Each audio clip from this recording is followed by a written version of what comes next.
compañeras. Estamos hoy en nuestra sección de podcast y entrevistas con Elena de la Vara. Ella, aparte de ser una de nuestras compañeras de Espacio Feminista Radical, es letrada de la Administración de Justicia, divulgadora feminista bastante conocida y sobre todo desde su perfil de Twitter PeliRadFem, que seguro que todas conocéis, y a quien no conozcáis, pues que recomiendo mucho. Y bueno, vamos a hablar un poco de cómo es ahora mismo esta militancia feminista un poco que se hace desde las redes sociales, ¿no, Elena? Bueno, hola, Elena. Hola, buenas tardes. Que esta militancia feminista, ¿no? Cuando estamos tan activas en redes, tú eres una persona bastante activa en redes, ¿verdad? Uh-huh. Y bueno, pues a veces son un poco arma de doble filo con todos estos temas. Así que bueno, pues empezamos, si te parece bien. Genial. Pues queríamos hablar un poco de que, bueno, que actualmente encontramos que muchas cuentas feministas pues se bloquean temporalmente, ¿no? Sin motivos, justificados. Y que, por ejemplo, hace unos meses, pues también por ver esa otra parte del activismo, pues que Lidia Falcón fue citada por Fiscalía ya directamente por delito de odio por criticar la ley trans.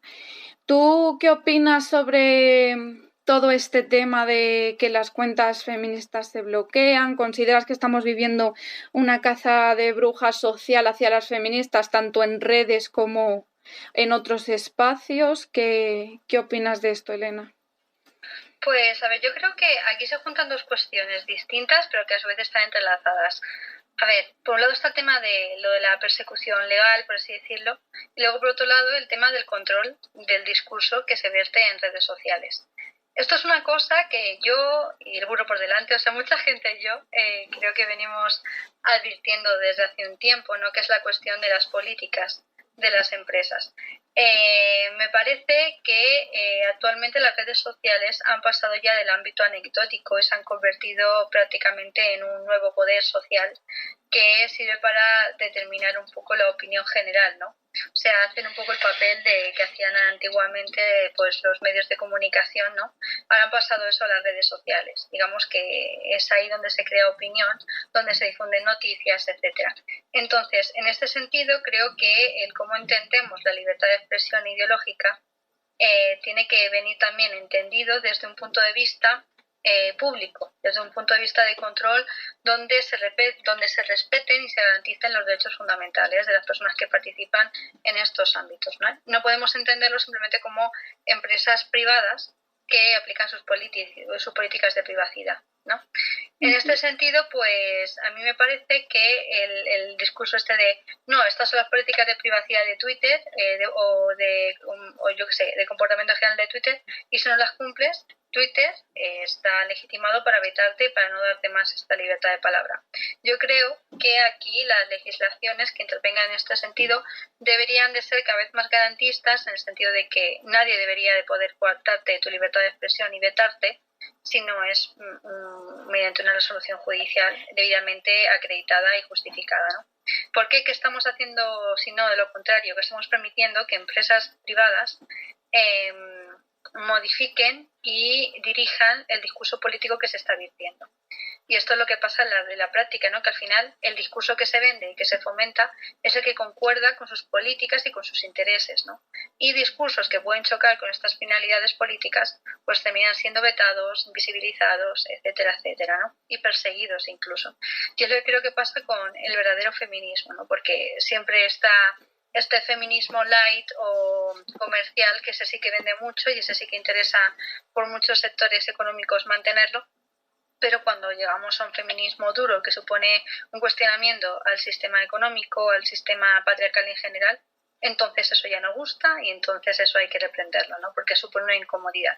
Entonces, pues, no solamente pasa con el feminismo, pasa también en otros ámbitos, pero creo que por ahí estamos con las manos atadas. Y luego, por otro lado, que es el tema de la persecución a nivel legal, me parece que va un poco de la mano en la medida de que, bueno, pues hay unos poderes económicos por detrás que son al final quienes están dirigiendo cómo operan, bueno, es el mercado, ¿no? En general, y las redes sociales son también parte del mercado, ¿no? Pero digamos que hay unos sectores muy potentes, ¿no? Como son el lobby trans, el lobby del alquiler de vientre, el lobby prostitucional, etcétera, etcétera, etcétera, que son, digamos, sectores de poder contra los que el feminismo pues tiene una gran presión. Entonces, pues ellos tienen un poder económico que nosotras las feministas no tenemos. Esto se manifiesta pues también en la ejecución de las políticas y por lo tanto se intenta perseguir también legalmente a discursos que no son criminales, pero que sin embargo se intenta utilizar la vía de la censura y del miedo para silenciarlo. Luego lo de Lidia Fatcon efectivamente no quedó en absolutamente nada porque un delito de odio no es un delito de me ofendes, que esto hay que dejarlo claro.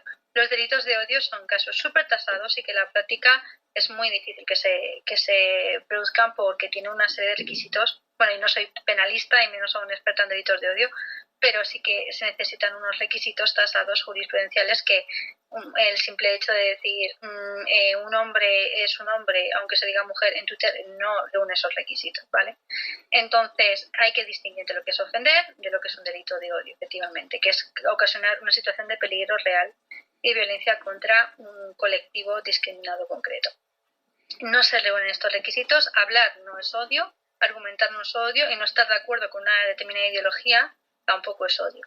Entonces, pues bueno, intentan perseguirnos por esta vía, ya nos pasó también a las ponentes de la Rosario de Acuña en su momento, pero me parece que no está quedando absolutamente nada y sí, lo que sí que creo que en vista a esta persecución desalmada, por así decirlo, y bueno, que intentas crear un mensaje muy de mucha alarma, de criminalización social, porque lo que se busca es eso, criminalizar socialmente, porque yo creo que realmente saben que legalmente esto tiene muy poquita trascendencia, ¿no? Pero ya queda ahí el mensaje y la imagen pública que se ha dado de la horrible feminista que odia a los trans, que tiene que ir a la fiscalía a declarar, etcétera, etcétera, ¿no?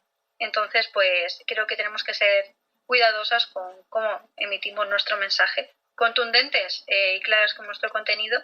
No tenemos que renunciar a lo que pensamos, pero sí que creo que hay que tener cuidado en el cómo expresamos las ideas y cómo llegamos al público para poder evitar las estrategias de esta gente en este sentido, en la medida de lo posible.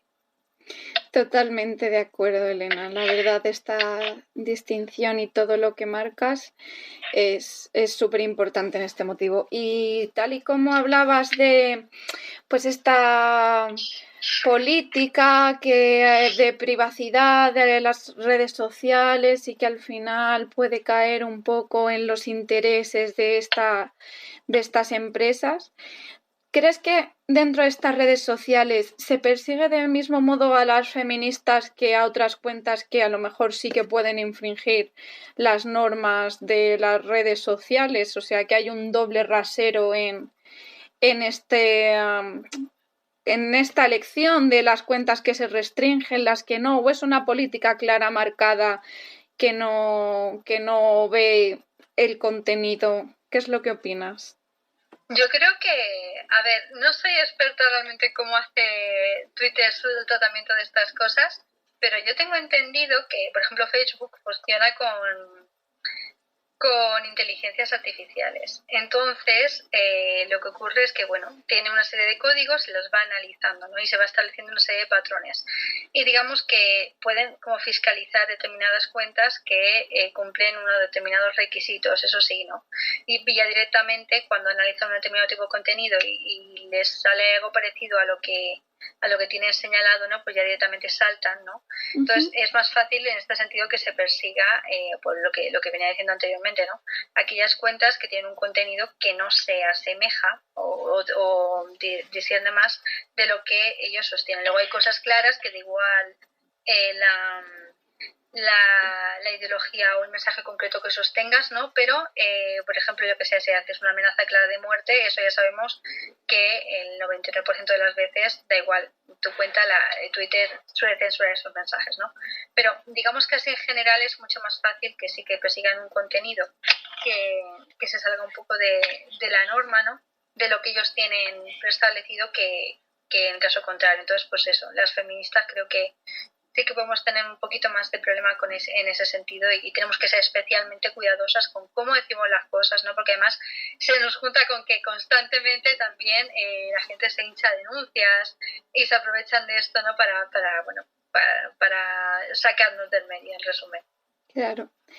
¿Y por qué crees que se silencia a las feministas actualmente? ¿Qué amenaza supone el feminismo para silenciarlo tanto en redes sociales como de puertas para afuera de esta manera? Pues a mí me parece que el feminismo bien entendido, somos una de las mayores potencias sociales de cambio, ¿no? Con carácter, tenemos mucho potencial revolucionario, en el caso de que lo enfoquemos desde un punto de vista radical en el sentido de raíz y de tanto para finalidades, ¿no? Entonces, claro, un análisis adecuado feminista supone un cuestionamiento absoluto al mercado neoliberal, supone un cuestionamiento absoluto a la sociedad sexista que tenemos, que es la base completa, unida, de la estructura social que tenemos. Entonces, imagínate, o sea, se trata de dar la vuelta entera a la sociedad. Obviamente eso a los poderes económicos y políticos pues no les interesa. Obviamente, entonces, claro que supone un cuestionamiento. Tenemos así de entrada tenemos, bueno, lo que estaba también comentando antes, ¿no? El tema del lobby del alquiler de vientres, ¿no? Que tienen tanto peso y cada vez mayor en muchos países, ¿no? Mediante este intento de normalización de la explotación reproductiva hacia las mujeres y la compraventa de menores, ¿no? El principal foco que se niega a esto, el principal movimiento ideológico que tiene realmente un peso contra este lobby es el movimiento feminista, ¿no? Somos nosotras que estamos ahí poniendo en valor los derechos de las mujeres y los niños por encima de todo este tinglado que se quiere vender como lo progre, ¿no? Por ahí, por un lado, tenemos también el tema del lobby prostitucional, todo lo que tiene que ver con la explotación sexual de las mujeres, la pornografía, la prostitución, que estamos hablando de algunos de los negocios más multimillonarios del mundo, ¿vale? Que está basado directamente en la desigualdad sexual entre hombres y mujeres, en la explotación de nuestras necesidades y en nuestra conversión en cuerpos deshumanizados, ¿no? Para que hagan con nosotros lo que queramos y al servicio del deseo machista, pues vamos, ahí sin ningún tipo de dudas somos nosotras las que estamos ahí pico y pala para limitar un poco esto, desgraciadamente con poco éxito en los últimos años, ¿no? Porque en definitiva somos pocas, pero a pesar de ser pocas, sí que es cierto que nuestro mensaje, como tenemos buenos argumentos, suele calar mucho. Y pues al final son límites, ¿no? Que bueno, no le interesan al mercado. Constantemente por eso tienen que hacer lo que hacen, ¿no? O sea, reapropiarse del feminismo, vaciarlo de contenido y decir, no, vosotros no sois feministas o sois unas feministas, pero hay otras feministas que están súper de acuerdo con todo esto y esto está perfectamente bien, ¿no?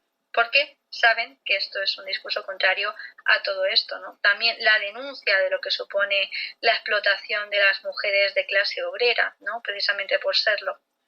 Pues en definitiva, bueno, estos son ejemplos, quiero decir, pero al final se trata de darle la vuelta a todo esto, ¿no? Pasa también con el tema de la identidad de género, ¿no? Que es ahora la banderita más progre de entre las progres y que al final somos nosotras las que igualmente, en primer lugar, pues estamos ahí combatiendo todo esto que lo que hace es naturalizar la desigualdad sexual y hacer un mayor mercado sobre la inconformidad de las personas sobre su cuerpo, motivada precisamente por la desigualdad sexual y al final pues saca también más mercados también de las necesidades que tiene la gente de adaptarse a este estereotipo de turno, ¿no? Entonces, pues claro, suponemos un cuestionamiento fundamental, ¿no? Al sistema de cuidados, absolutamente todo.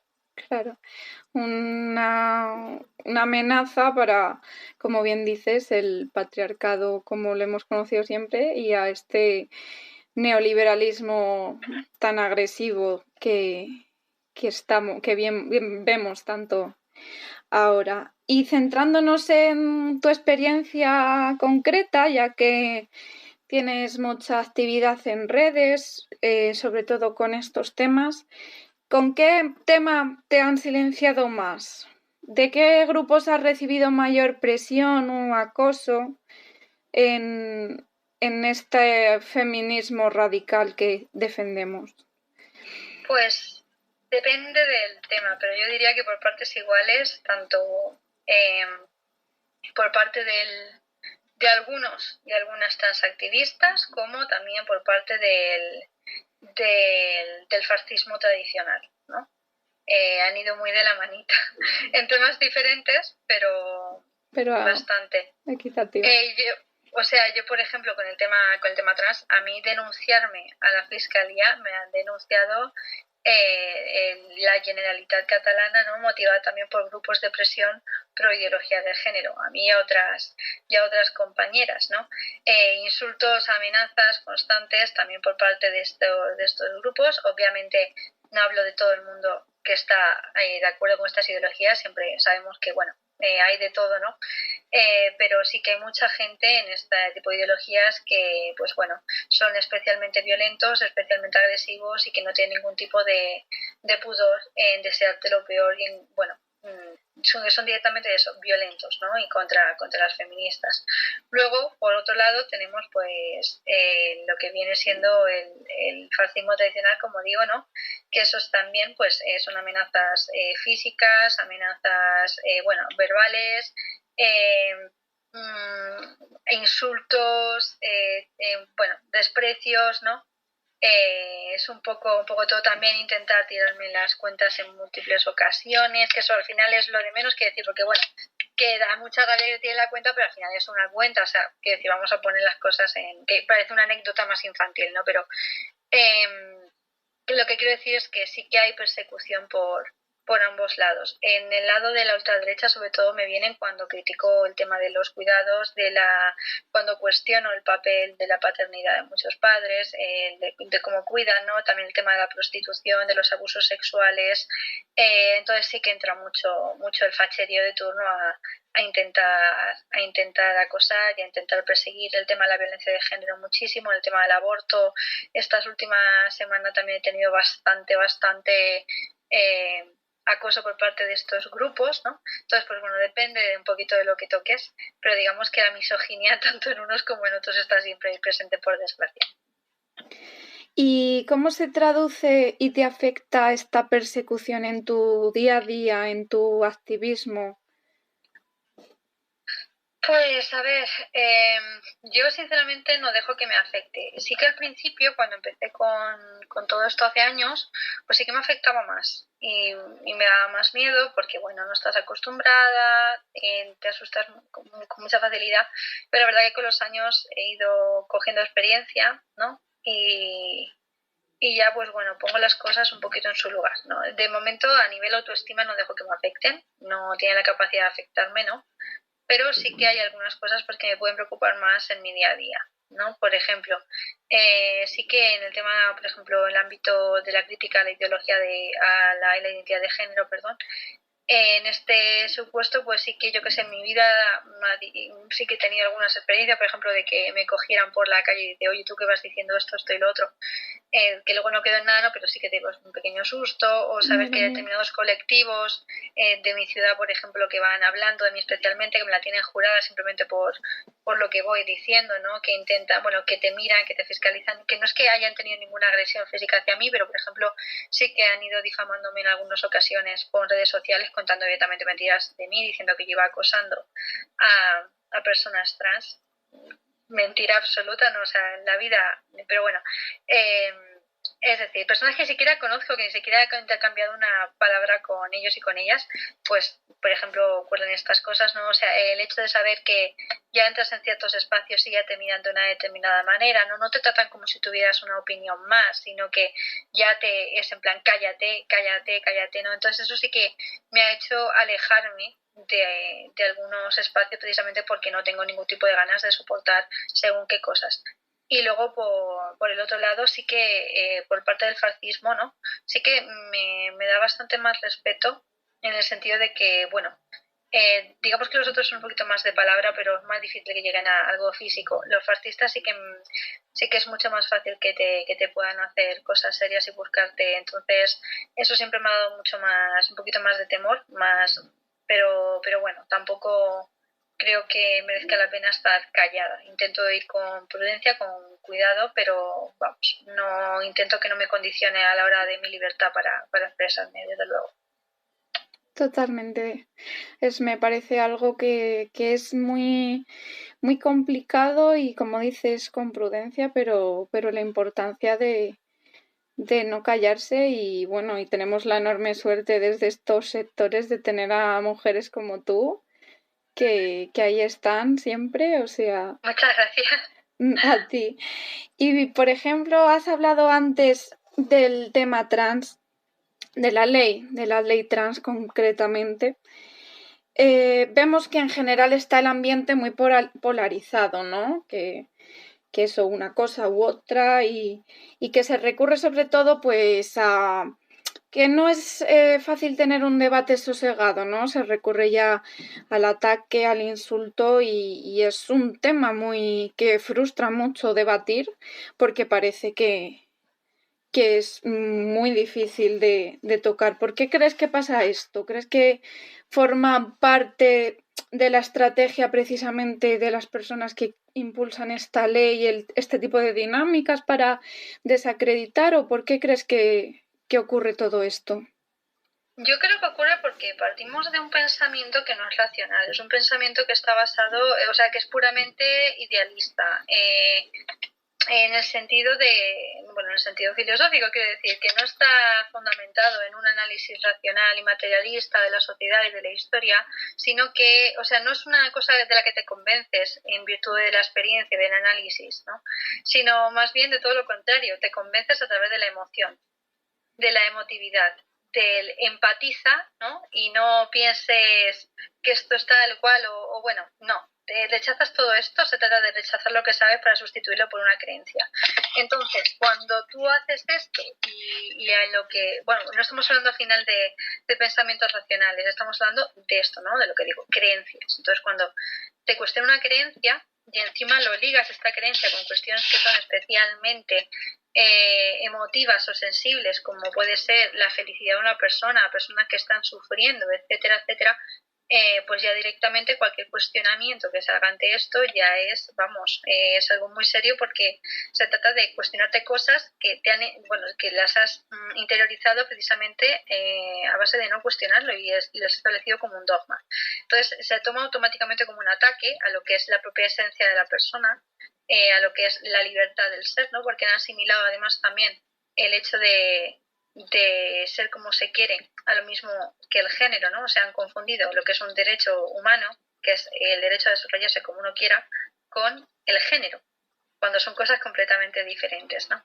Entonces, pues, actualmente criticar un hecho que es absolutamente social y que es una herramienta para entender la desigualdad social y sexual, perdón, han pasado a convertirlo en un, pues eso, a una cuestión ultra identitaria en el que cuestionar este elemento pues es cuestionar a la misma persona, el cómo quiere ser, su libertad, etcétera, etcétera, ¿no? O sea, es violencia para ellos. Entonces, pues desde este punto de vista, pues no quieren debatir y cuando quieres debatir, pues entiende que que les estás debatiendo su existencia, lo cual es absurdo porque no es así, no estamos hablando de cuestiones en este sentido, pero como no se quiere razonar, lo bueno que, bueno, precisamente como está fundamentado en estas cosas, conforme va pasando el tiempo, ya desde un punto de vista más frío, etcétera, pues sí que la gente cambia un poco el tono, empieza a razonar de otra manera. Y esto se ve mucho, por ejemplo, las diferencias que hay cuando hablas con una persona de este tema, cuando está en un ambiente completamente en este sentido, donde le están repitiendo constantemente TERFs malas, ¿no? Es más que te ponen ya esta palabra de TERF como un sello en plan, esta ya está señalada, no te relaciones con estas personas, no puedes escuchar lo que diga esta persona, porque si no vas a ser como ella, vas a ser mala, vas a ser una persona horrible. Entonces ya directamente como que te crean un prejuicio contra nosotras, ¿no? Precisamente para que no se atrevan a escucharnos, porque el momento de que se toman esto como un análisis y no un ataque, como un argumento más, entonces ya da pie a intentar razonar y pueden caer en muchas incongruencias, pues que bueno, que al final se ponen de relieve, ¿no? Y es lo que pasa. Cuando salen de estos ámbitos y empiezan a hablar tranquilamente con alguien que no piensa en este sentido, pues, y pueden estar de acuerdo, ¿no? Que al final cada uno puede tener la idea que quiera, pero ya la forma de tratarlo, la forma de verlo, ya sí que cambia, ya es diferente. Entonces, pues eso, no me parece que es el principal problema, que estamos hablando de creencias y no estamos hablando de pensamientos racionales. Claro, al final el pensamiento crítico y la forma de tratarlo, independientemente de las conclusiones que se lleguen, es súper importante. ¿Y tú qué crees que podemos hacer las mujeres feministas ante todo este acoso y todo este panorama actual que vemos? Pues seguir haciendo creo que lo que estamos haciendo, o sea, hay que hablar, hay que argumentar, hay que informar, hay que seguir llevando a cabo actuaciones políticas generales, ¿no? Hay que, pues eso, ¿no? Hablar y divulgar y concienciar y constantemente, ¿no? Hablar, hablar, hablar, hablar. Y también creo que hay que hacer una cosa que se nos queda a veces un poquito corta, que es proponer nuestras propias alternativas legislativas. ¿Por qué? Porque yo veo constantemente, y me parece obviamente necesario, oponerse a las iniciativas legislativas que se están dando por parte de muchos grupos políticos, ¿no? Pero no nos podemos quedar ahí. Es cierto que hay un problema tanto en relación a las personas trans, porque es cierto que la ley que tenemos ahora mismo pues es un poco barbaridad a lo que les exigen para ciertas cosas, ¿no? Y que sí que pues eso normaliza además también discursivamente el tema de la disforia, ¿no? El tema de tener que pasar también por una serie de hormonas, de bueno, tratamientos vitalicios, ¿no? Y operaciones, pero eso no significa que la respuesta tenga que ser la respuesta que le están dando estos grupos parlamentarios, ¿no? Y luego, por otro lado, que a nosotras nos interesa avanzar también en lo que es la abolición del género, lógicamente. Entonces nos interesa también crear normas que interpreten lo trans desde nuestro punto de vista, que dé unas alternativas a estas personas que sean adecuadas a su dignidad humana y a sus problemas, pero que sin embargo no vulneren los derechos de las mujeres, ¿no? O sea, y eso, bueno, pues se hace a través de mucha divulgación, de mucha educación, pero sobre todo de ir creando normas que progresivamente cuestionen estos géneros y no que por el contrario los recuerden, que es lo que está pasando actualmente, ¿no? O sea, reforzar esto que ya hemos dejado atrás totalmente es esta idea de no hay cosas de niños ni de niñas, ni de hombres y mujeres, ¿no? Que antes parecía que iba bien, pero ha terminado deveniendo en hay cosas de chicos, de chicas, ¿vale? Y lo que no hay es ningún sexo. Con lo cual, pues eso, ¿no? Creo que tenemos que retomar también nuestra agenda, aparte de oponernos ya a la que nos están intentando meter. Y un poco, bueno, en síntesis con esto último que has dicho, que está bastante relacionado, proyectándonos hacia el futuro, ¿cuál crees que debe ser la estrategia que sigamos en los próximos años? Pues a mí me parece que es muy importante que tengamos en cuenta, bueno, yo hablo desde mi posición, lógicamente, pero bueno, creo que tenemos que tener un análisis de clase en nuestras estrategias, porque me parece que el análisis feminista es súper adecuado, pero este tiene que completarse también con un análisis de clase, un análisis marxista. Igual que digo que el análisis marxista por sí mismo, si no incluye también el análisis feminista, se queda cojo. También lo entiendo por lo contrario. No soy feminista radical, pero también feminista marxista en este sentido. Entonces, pues bueno, me parece que si no cambiamos las estructuras materiales, estructuras económicas, necesariamente no vamos a poder cambiar todo lo demás. Entonces, para cambiar el género, para poder cambiar las relaciones sexuales, para poder cambiar todo este tinglado neoliberal que tenemos y que hace daño a las mujeres en todos los niveles, también el nivel de identidad de género, hace falta cambiar la estructura social, ¿no? Que pasemos a una estructura colectiva, una estructura socializada de los medios de producción que cuestione el papel en la producción de las mujeres, esta división sobre el trabajo, etcétera, etcétera. Entonces, no tenemos que abandonar nunca esta vía marxista. Hay que cuestionar en todo caso el machismo que tiene todavía el marxismo en muchas ocasiones, pero no hay que abandonarlo. Y por otro lado, pues a nivel cultural, a nivel divulgativo, pues seguir haciendo divulgación. Hay que me parece que nosotros somos bastante buenas. Hay que perfeccionar nuestros discursos y cohesionarlos más, porque me parece que todavía falta perfeccionar algunas cosas, algunas críticas. No estamos, por ejemplo, el tema de la identidad de género, me parece que hay distintas vertientes que deberían cuestionarse mucho mejor, porque podemos caer en muchas contradicciones a veces por no tener un adecuado análisis en algunas cuestiones y sobre todo unidad de estrategia. Entonces yo creo que con esas cosas pues poquito a poco pues... Y bueno, no callarnos, obviamente eso, no callarnos nunca y seguir haciendo presión y organizarse políticamente y ya está, y tirar para adelante como se pueda, ¿no? Claro. Bueno, pues con esta conclusión dejaremos reflexionando a todas nuestras oyentes hasta aquí la entrevista de hoy. Espero que os haya parecido a todas interesante y que bueno, que muchas gracias, Elena, por prestarte a esta entrevista. Ha sido una maravilla, es una maravilla escucharte. Yo me quedaría muchísimo rato más. Muchísimas gracias, un placer para mí, vamos. A ti siempre, y bueno, gracias por prestarte la entrevista y por pues como te decía, pues por tener mujeres como tú en el feminismo y que además sean referente en cuanto a esta, de muchas cosas, pero en cuanto a esta divulgación en redes sociales, que sobre todo es quizá la parte que más se pueda difundir, ¿no? Bueno, pues muchas gracias, Elena.